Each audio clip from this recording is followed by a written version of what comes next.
Okay, Kunal Rajdeep's question. Freeze somebody out. So I'm assuming Kunal Raj is asking what is the meaning of this phrase? Freeze somebody out. Is that the question? Is Kunal here? So when you say when I say I'm freezing you out, which means you are excluding that person, right? Sometimes when you get into let's say you're new, okay, in the college, and already colleges have their own groups, they form groups and teams, right? So if they freeze you out, they exclude you from their discussion. Not to make someone panic, Gayatri. When you say I'm freezing you out, mean excluding them, not making them a part of something. So you are either unfriendly towards that person, right? And you're not including them in any activity or whatever group that you are in, right? So it's almost like an expression. I can say, I felt I was being frozen out.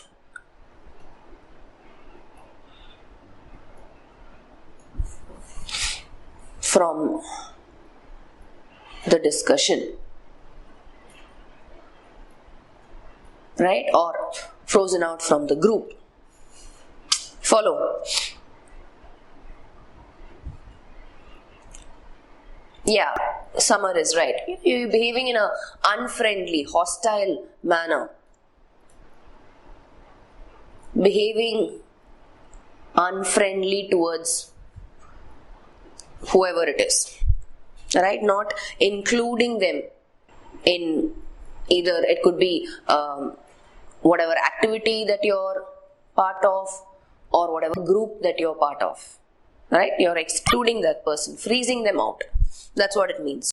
So I threw up my cards for want of funds. Threw up my cards is the idiom here. Options are, does that mean he gave up his plan, or does it mean he gambled all his money? Does it mean he put the whole income at stake, or does he mean he looked out for help? I threw up my cards. I'll give you another expression, okay? Another variation to throw up my cards is threw up his hands. That's another idiomatic phrase. So I have all the options for this. I have B, C, A, D. He threw up my cards for want of funds. So when you say threw up something, right? What it means is basically you give up, or you're confessing defeat,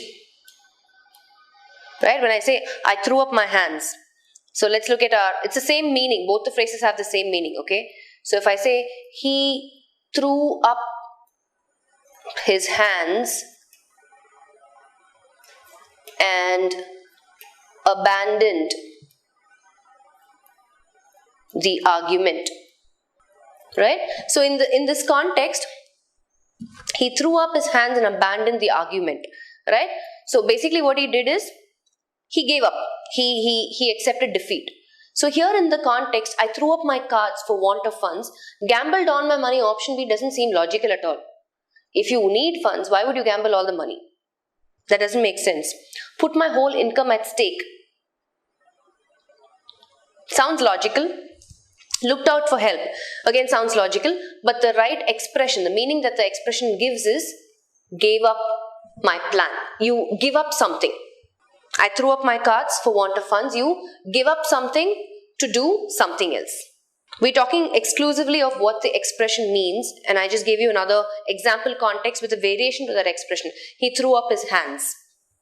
The second one, Shyam Prasad was a chip of the old block. If you've heard people say this to you, which means they're making reference or context to the old block here, referring to your parents, either one of your parents. Maybe you behave and act, the characteristics that you depict or display is either of your father or your mother, right? So if I say Harish gets angry, right, at the drop of a hat, he is a chip of the old block. I used another idiom there, drop of a hat, means for anything and everything, right? Chip of the old block meaning just like his father. right? So obviously the answer option is option A. Someone similar in character to one's father, not a common boy, not an experienced old man, and not a being of the old generation. Definitely not. Okay. Russell Peters really brought the house down with his spectacular performance at the club yesterday. So the highlighted phrase is brought the house down. In fact, there was a very old variation to this. People no longer use it though. It's called brought the roof down. So it's very archaic. Nobody uses this expression anymore. The expression that is more popular and commonly used is brought the house down, which means what? Yeah, Russell Peters is hilarious. I like him too. But minus the foul language. Anyway, pulled down a building, amused the audience greatly, defamed a family, passed a bill unanimously. Obviously, we're talking about Russell Peters. So it has to do with entertaining the audience, and it has to be option B. Just a very logical fit. But bringing the house down means basically you are making sure that the audience is having a gala time, right? They are enjoying themselves. There's a lot of enthusiasm, all of that. They are cheering, right? Sunil's dog in a manger attitude did not help to settle the matter. So obviously this is a negative attitude, right? It can't be warm. It either has to be selfish, cold, or selfless. Selfless again, positive word. I don't need that. Selfless means not thinking about you, right? You're very selfless. Opposite of selfish. So we have to choose between selfish and cold. Sunil's dog in a manger attitude did not help to settle the matter. So dog in a manger, again, that this phrase actually, it's taken from a very old story. In fact, I would say a fable, right? So basically in that fable, if you see, the dog kind of is lying in a manger which is filled with hay. Okay, so there's an ox trying to eat that hay, but the dog is biting the ox, right?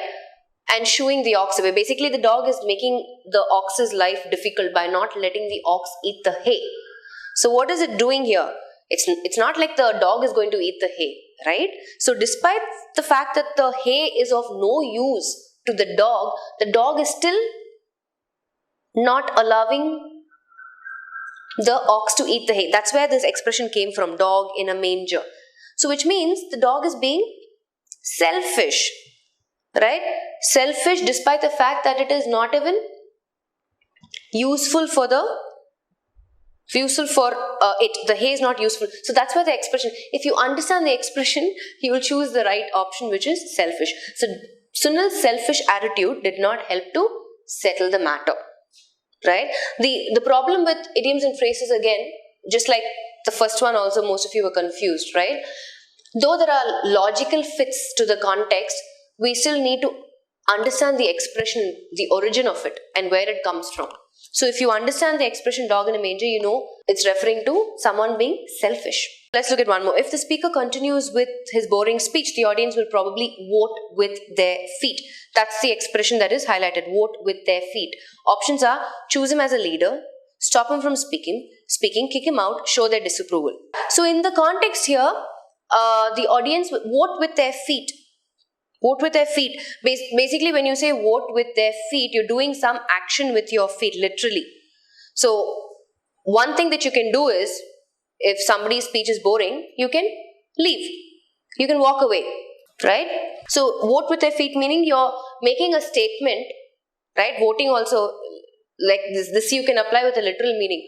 You're voting, which means you're putting your voice out there, you're making a statement, you're saying this is the person that I think should rule this place. So just like that, vote with their feet, meaning you have the power or the option to leave because you're not enjoying the speech. So to express one's dissatisfaction with something by either leaving or walking away, right? That's the meaning of vote with their feet. So in the context, it is option D.